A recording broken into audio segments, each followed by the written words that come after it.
frères en islam, salam alaikum wa rahmatullahi ta'ala wa barakatuh.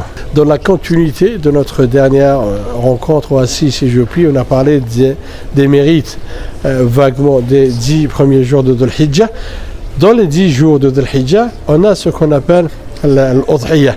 Donc il y a le sacrifice. On a dit que le sacrifice est dû à notre grand-père Abraham quand Allah Azza wa Jalla l'a ordonné de sacrifier son fils et il s'est soumis aux ordres divins d'Allah. Wa hada ma'na at-tawhid, donc at-taslim. Allah Azza wa Jalla as-sam'u wa at-ta'a wal-inqiyad biduni talakkud. Donc la soumission totale aux ordres divins d'Allah sans se poser de questions. Il a été récompensé par Allah Azza wa Jalla, donc d'où ce sacrifice.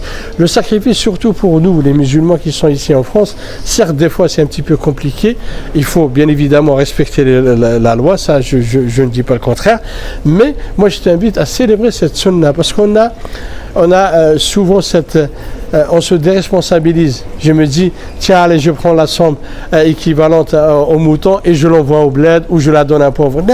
Là, si tu veux donner, moi je t'invite à célébrer la sunna du Prophète sallam. Tu vas voir par exemple un boucher ici, n'importe quel boucher, à la seule condition sine qua non, tu lui demandes, est-ce que tu fais l'adahi, tu le fais le sacrifice ou pas? S'il te dit oui, tu poses la question, est-ce que tu sacrifies après la prière ou avant la prière? Si c'est après la prière, à ce moment-là, tu peux le faire.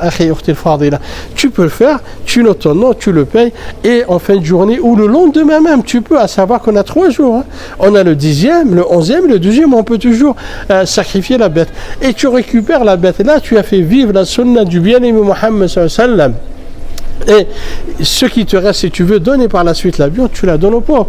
Et si tu veux aider un proche ou quelqu'un au bled qui n'a pas les moyens, ça c'est tout est à ton honneur. À ce moment-là, Allah va te doubler la récompense.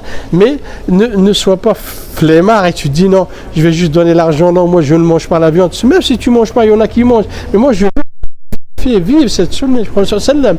Alors, ne sois pas un petit peu flemmard, je t'invite surtout, rapproche-toi d'un boucher, s'il le fait après salade, tu peux acheter, tu peux donner au pauvre, et à ce moment-là, tu as célébré la sunna du Prophète sallam.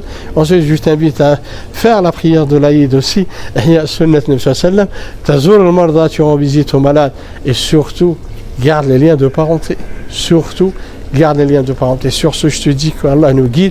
Prenez soin de vous. Je vous dis à la prochaine. Assalamu alaikum wa rahmatullahi wa barakatuh.